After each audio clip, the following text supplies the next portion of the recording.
টোটোতে চাপলে 10 টাকা ভাড়া দিতে হবে। কে দেবে 10 টাকা ভাড়া? ওই 10 টাকা ভাড়া বাঁচিয়ে বাঁচিয়ে ভাবছি একটা ফ্ল্যাট বাড়ি কিনবো। হেঁটে হেঁটে গেলে শরীরটাও ভালো থাকবে, আবার টাকাটাও বাঁচবে।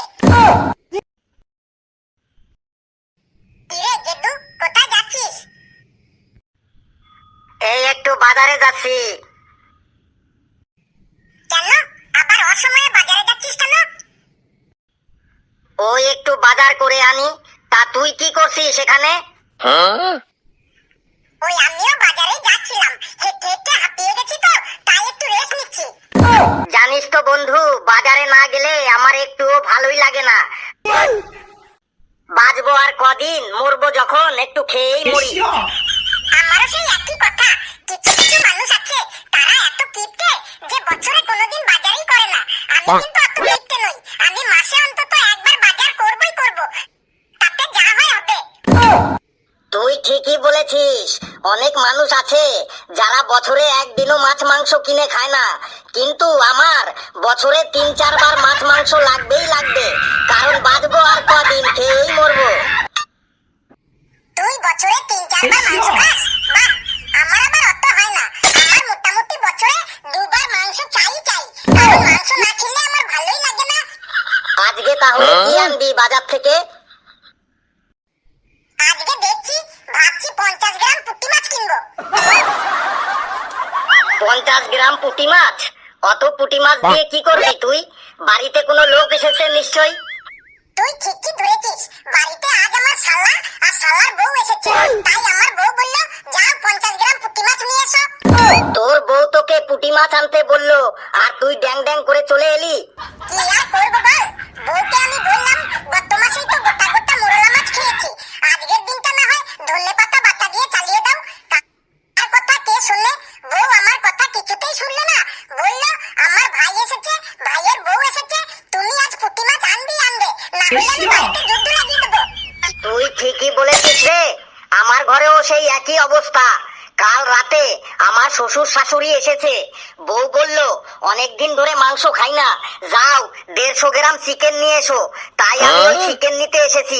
বাবা রে, 150 গ্রাম চিকেন? অত চিকেন দিয়ে কি হবে? আরে আমার বাড়িতে লোকজন তো কম নেই, আমরা 4 জন, তার উপর আবার শ্বশুর শাশুড়ি এসেছে। তাই বলে 150 গ্রাম চিকেন? 100 গ্রাম নিলেই তো হতো। প্রথমে ভেবেছিলাম 100 গ্রামই নেব, তারপর আবার ভাবলাম রাতের জন্য একটু রেখে দেব। রাতে চিলি চিকেন বানিয়ে রুটি দিয়ে খাবো, বাঁচবো আর কদিন, খেয়েই মরবো। তুই রাতে রুটি খাস? হ্যাঁ, ওই 2টো রুটি আমরা 4 জনে ভাগ করে খাই, কারণ বেশি খেলে শরীরে আবার মেদ হয়ে যাবে। তুই কি খাস রাতে? ওই দুপুরের খাবার থালা থেকে এক মুঠো ভাত তুলে রাখি, ওটাই রাতে জল ঢেলে পান্তা ভাত বানিয়ে একটা লঙ্কা আর এক টুকরো পেঁয়াজ দিয়ে খেয়ে ফেলি। কারণ রাতে পান্তা ভাত খেলে ঘুমটাও ভালো হয় আর শরীরটাও ঝরঝরে থাকে। একদমই ঠিক বলেছিস। তোকে তো দেখতাম আগে সাইকেল নিয়ে বাজারে যেতিস, তাহলে এখন হেঁটে যাচ্ছিস কেন? আমি আগে সাইকেল চালাতাম, এখন আর আমি সাইকেল চালাই না, আর কারো সাইকেলে চাপিও না। কেন এখন আর সাইকেল চালাস না কেন? সাইকেল চালালে সাইকেলের সিটের ঘষায় ঘষায় পাছার কাছে প্যান্টটা ক্ষয় হয়ে যায়, তাই আর সাইকেল চালাই না। তুই ঠিকই বলেছিস, সাইকেল চালালে সাইকেলের সিটের ঘষায় ঘষায় পাছার কাছে প্যান্টটাও ক্ষয় হয়ে যায়, এমনকি আন্ডার প্যান্টটাও তাড়াতাড়ি ক্ষয় হয়ে যায়। তাই আমিও সাইকেল তো চালাই না, এমনকি কেউ যদি আমাকে মোটরসাইকেলে চাপতে বলে তাও চাপি না, আন্ডার প্যান্টটা ক্ষয় হয়ে যাবার ভয়ে। একদম ঠিক বলেছিস, সাইকেল না চালালে আন্ডার প্যান্টটা অনেকদিন লাস্টিং করে। তোর মুখ দিয়ে এত গন্ধ বেরোচ্ছে কেন? বেরোবেই তো, আমি মাসে 2 বার দাঁত মাজি।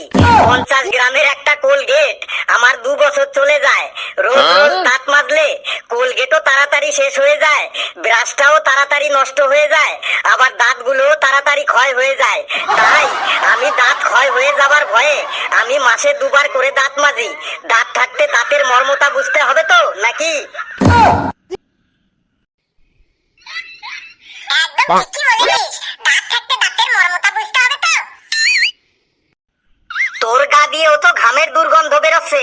আমিও মাসে একবার করে স্নান করি। কেন তুই মাসে একবার করে স্নান করিস কেন? শোন, প্রথমত সাবানের মধ্যে প্রচুর কেমিক্যাল থাকে, তাই ডেইলি যদি সাবান দিয়ে চান করি তাহলে আমাদের স্কিনের ক্ষতি হতে পারে। তোকে ডেইলি সাবান নিতে হবে না, তুই শুধু জল দিয়েই তো স্নান করতে পারিস। তোর কি মাথা খারাপ? পৃথিবীতে এমনিতেই জলের খুব সংকট হয়ে পড়েছে। সরকার থেকে জল অপচয় করতে বারণ করছে। রোজ রোজ স্নান করলে কত জলের অপচয় হবে বলতো? ওই জলের অপচয় বন্ধ করার জন্যই আমি মাসে একবার করে স্নান করি। ঠিকই বলেছিস, জলের যা ক্রাইসিস, আমিও ভাবছি এরপর থেকে মাসে একবারই স্নান করব। এতে সাবানও বাঁচবে, আবার জলও বাঁচবে, আবার গামছাটাও ক্ষয় কম হবে। বারবার গা মুছলে তো গামছাটাও ক্ষয় হয়ে যায়, তাই না? একটা কথা জিজ্ঞেস করছি তোকে। কি কথা বলে ফেল। তোকে যখনই দেখি তখনই তুই ন্যাড়া হয়ে থাকিস কেন বলতো? ন্যাড়া হয়ে থাকার অনেক সুবিধা আছে জানিস বন্ধু। কি সুবিধা শুনি? ন্যাড়া হলে ঘন ঘন চুল কাটার জন্য পয়সা লাগে না। একবার 20 টাকা দিয়ে ন্যাড়া হলে 3 মাস একদম গ্যারান্টি, 3 মাসের মধ্যে কোনো চুল কাটাতে হবে না। তাছাড়া ন্যাড়া হয়ে থাকলে মাথায় তেল শ্যাম্পু লাগে না, আবার মাথাটাও ঠান্ডা থাকে। ও এই ব্যাপার। আর আমি এতদিন ভাবতাম সারা বছর ধরেই তোদের বাড়ির কেউ না কেউ মারা যায়। খুব গরম পড়েছে তাই না বন্ধু বল? এই গরমের মধ্যে কি তুই এসি চালাচ্ছিস? তোর মাথা ব্যথা খারাপ? এসিতে কখনো ঘুমাতে আছে? এসিতে ঘুমালেই আমার ঠান্ডা লেগে যায়। তাহলে ঘরে এসি লাগিয়েছিস কেন? ওই লোক দেখানোর জন্য। তাহলে নিশ্চয়ই তুই ফ্যান চালিয়ে ঘুমাস। ফ্যানও চালাই না। এসি চালাস না, ফ্যানও চালাস না, তাহলে এই গরমের মধ্যে তুই ঘুমাস কি করে? ওই দিনের বেলায় এখানে ওখানে নদীর ধারে গাছের তলায় ঘুরে ঘুরে কাটিয়ে দিই, আর রাতের বেলায় বাড়ির ছাদে চাটাই পেতে শুয়ে পড়ি। বলিস কি, রাতের বেলায় ছাদে চাটাই পেতে শুয়ে পড়িস তো মশাই কামড়ায় না? মশাই কামড়াবে কি করে? চাটাইয়ের পাশে ডিমের পেটি জ্বালিয়ে দিই, আর ধোয়াতে মশা আসেই না। আর যদি তাতেও মশা না যায় তাহলে গায়ে হালকা করে কেরোসিন তেল মেখে শুয়ে পড়ি।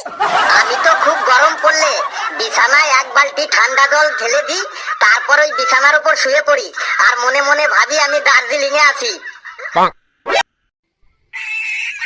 বাহ, এই টেকনিকটা একদম জবরদস্ত টেকনিক তো। এরপর থেকে আমিও অ্যাপ্লাই করব। আর তোর চশমাটা কিন্তু দারুণ হয়েছে। কোথা থেকে কিনলে চশমাটা?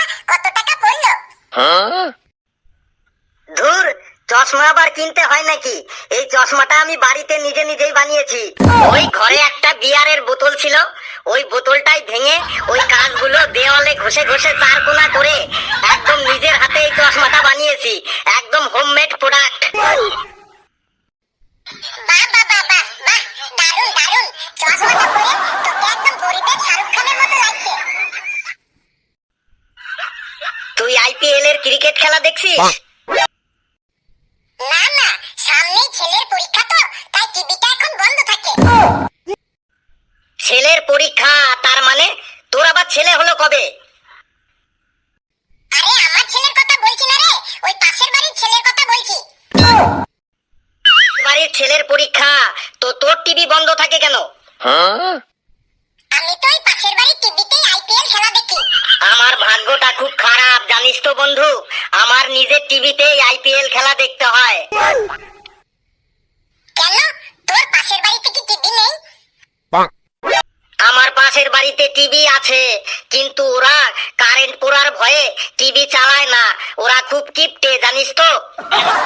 আমার পাশের বাড়ির লোকটা খুব কিপটে জানিস তো। সেদিন আমি আমার পাশের বাড়ির বৌদির কাছে তরকারিতে দেবার জন্য একটু লবণ চাইলাম, সে কিছুতেই দিল না। তাহলে কি তুই লবণ ছাড়াই তরকারিটা রান্না করলি? না না, লবণ ছাড়াই রান্না করবো কেন? তাহলে তুই লবণ পেলি কোথায়? কেন, বাধ্য হয়ে তারপরে আমার ঘরের নতুন লবণের প্যাকেটটাই কাটতে হলো। ওরে কিপটে রে, তুই তো দেখছি একটা মহা কিপটে। নিজের ঘরে লবণের প্যাকেট থাকতে অন্য বাড়িতে লবণ চাস। তুইও তো আমার থেকে বড় কিপটে, চুল কাটার ভয়ে সারা বছর ন্যাড়া হয়ে থাকিস। কি বললি তুই? আমি কিপটে?